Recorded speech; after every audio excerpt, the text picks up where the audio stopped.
क्या ब्रह्म मंत्र संबर कामे कल्पाभ्यो भो नमः।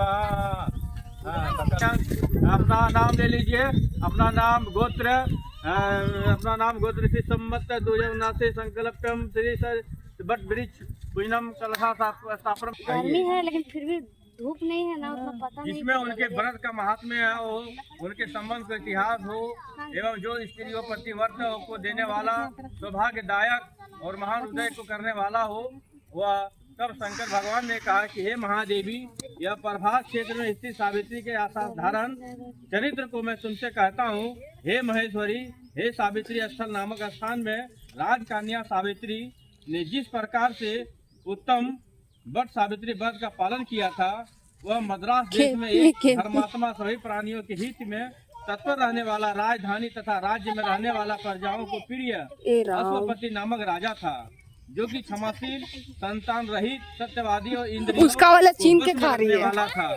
एक समय वह राजा प्रभास क्षेत्र की यात्रा में निर्मित वहां पर आया, उसका वाला छीन ली और विधि पूर्वक यात्रा करता हुआ सावित्री के बहुत स्थल पर मनमासी। पहुंचा, और वहां पर उस राजा ने अपनी रानी के साथ इस व्रत को किया था, जो सावित्री के नाम से प्रसिद्ध है, और सावित्री व्रत प्रसिद्ध सभी प्रकार की कामनाओं को पूर्ण करने वाला है।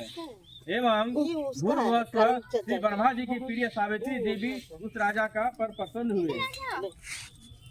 कमंडल को धारण करने वाली वह सावित्री देवी दर्शन देने के बाद पुनः अगस्त हो गई, और बहुत दिनों के बाद उसी राजा के यहाँ देवी के समान रूप वाली कन्या के रूप में उत्पन्न हुई। सावित्री की प्रसन्नता से प्राप्त तथा सावित्री की पूजा करने के बाद हुई अंत में राजा के ब्राह्मणों की आज्ञा से अपनी उस कन्या का नाम भी सावित्री रखा। तब वह राजकन्या सावित्री साक्षात शरीर धारण की हुई लक्ष्मी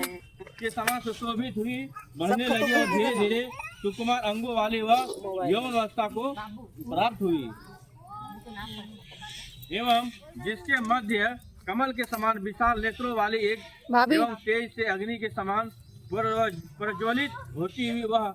सावित्री महर्षि भृगु द्वारा कहे हुए सावित्री व्रत को करने लगी, जिसके आरंभ में सुंदर वर्ण वाली उसे उपवास करके सिर से स्नान की हुई सावित्री ने देवता की प्रतिमा के पास जाकर अग्नि में हवन करके ब्राह्मणों से